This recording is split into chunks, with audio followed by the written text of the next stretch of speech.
Tous les jours, les bonnes initiatives du département sont à retrouver dans votre rubrique C'est local. Et aujourd'hui, des rallyes touristiques en voiture ancienne disponibles également en langue des signes. On va vous expliquer tout ça avec notre invité Mickaël Remaud. Bonjour. Bonjour. Le fondateur de ces rallyes intitulés Balades en ancienne. Je crois que vous avez d'ailleurs vous aussi des voitures anciennes. Hein. Oui, je possède 2 voitures anciennes, une petite Ritmo cabriolet et une 104 coupé. Très clairement, ce projet il part de cette passion que vous avez pour l'automobile.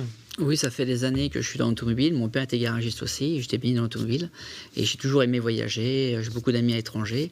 Et du coup, j'ai voulu mêler ces 2 passions. Et donc, c'est pour ça que j'ai voulu créer Balades en ancienne. Alors, c'est créé depuis combien de temps, Balades en ancienne ? Ça fait 2 ans.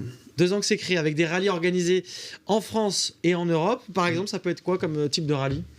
Pour la France, ça va être, on va faire le Morbihan, les Romains à Poitevin, le Bordelais, enfin c'est un peu varié. Et le Château de la Loire, je crois aussi. Château de la Loire aussi, qu'on va commencer là le 28 mars, pendant 3 jours. Ouais. C'est toujours du jeudi soir au dimanche après-midi. Donc un gros week-end pour la France, puis il faut compter un peu plus de temps pour l'Europe, évidemment. Pour l'Europe, on fait 5 voyages Europe, 3 de 8 jours et 2 de 12 jours. Et pour les 2 de 12 jours, on va faire l'Italie, les Pouilles, le Portugal Nord, et puis autrement pour la France, les 8 jours, on fera le Pays-Bas, qu'on va commencer dès avril. Ouais.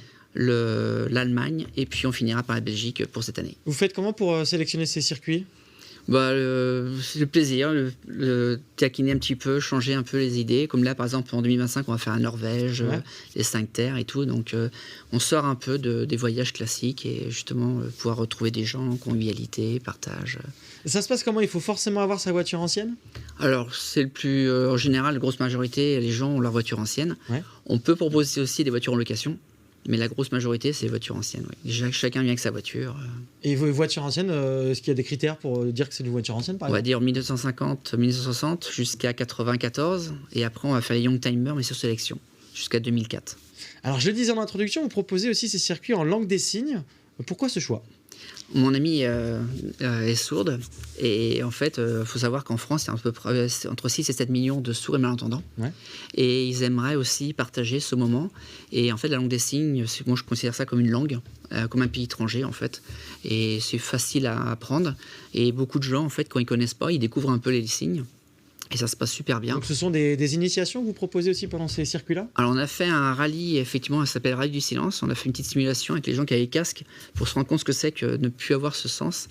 Et c'était super intéressant. Et là, en fait, en langue des signes, on est justement sur le roadbook. À la fin, on aura un petit... les petits mots essentiels, bonjour, merci, au revoir. Merci beaucoup en tout cas d'avoir été avec nous. Toutes les infos, c'est à l'adresse en bas de votre écran. Merci à vous. Merci.